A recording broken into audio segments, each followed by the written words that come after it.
અમરેલીમાં રાજ્યના કાયદો અને ન્યાયતંત્ર, ઉર્જા અને પેટ્રોકેમિકલ્સ, વૈજ્ઞાનિક અને સંસદીય બાબતોના રાજ્યમંત્રી કૌશિક વેકરિયાએ 19 એસટી બસોને લીલી ઝંડી આપી પ્રારંભ કરાયો હતો। ત્યારે અમરેલી એસટી ડિવિઝનમાં ડ્રાઈવર કંડક્ટરની ઘટ વચ્ચે નવી 43 એસટી બસ ફાળવવામાં આવતા રોષ જોવા મળ્યો છે।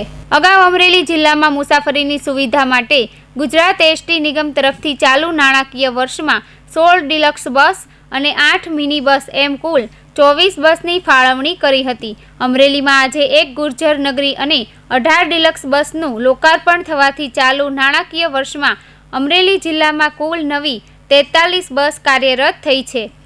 રાજ્યમંત્રી કૌશિક વેકરિયા સાથે અન્ય મહાનુભાવો આ નવીન એસટી બસોમાં બેસીને તેનું નિરીક્ષણ પણ કર્યું હતું। ત્યારે અમરેલી એસટી ડિવિઝનમાં ડ્રાઈવર કંડક્ટરની ઘટ વચ્ચે નવી 43 એસટી બસ ફાળવવામાં આવતા રોષ જોવા મળ્યો છે। હાલ એસટી ડિવિઝનમાં 134 ડ્રાઈવર અને 66 કંડક્ટરની જગ્યાઓ ખાલી પડી છે। ત્યારે આ જગ્યાઓ ભરવા માંગ ઉઠી છે। 6:30 સવારની વડિયા આવતી બગસરા વડિયા રાજકોટ બસ તે બંધ છે। તે અવારનવાર બસ બંધ કરી દે છે। જ્યારે જે સમયે ડેપોમાં ફોન કરે છે, બગસરા ડેપોમાં વિદ્યાર્થીઓ કે વેપારીઓ, તો મેડમ ફોન ઉપાડતા નથી અને એવો જવાબ આપે છે કે અમારા પાસે ડ્રાઈવર નથી, એટલા માટે અમે બંધ કરી છે। આ વડિયા બગસરા રાજકોટની બસ 6:30 વાગ્યાની શરૂ કરવામાં નહીં આવે તો અમે અને અમારા જે લોકો અપડાઉન કરે છે તે વડિયા બસ સ્ટેશને ગાંધી ચિંધ્યાના માર્ગ ઉપર અનુસરણ ઉપર બેસવા પણ અમે તૈયાર છીએ।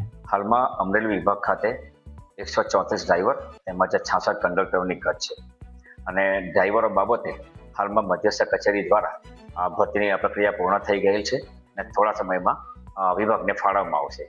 ત્યારબાદ જે જૂના રૂટો હાલમાં બંધ છે તે ફરી ચાલુ કરી દેવામાં આવશે।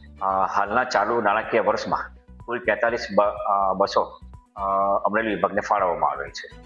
જેવા પૈકી સુરત રૂટ છે, ગારિયાધાર રૂટ છે, જાફરાબાદમાં ફાળવવામાં આવેલ છે।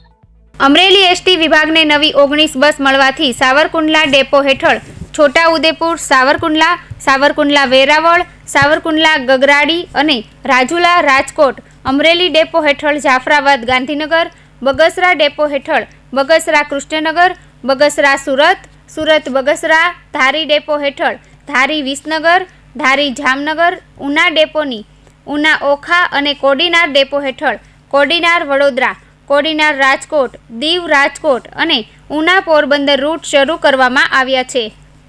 ડ્રાઈવરો અને કંડક્ટરની ઘટ વચ્ચે આ નવી બસો ચાલશે કે પછી બંધ હાલતમાં પડી રહેશે તે એક મોટો સવાલ છે। કૌશિક પટેલનો રિપોર્ટ, હિન્દ ટીવી।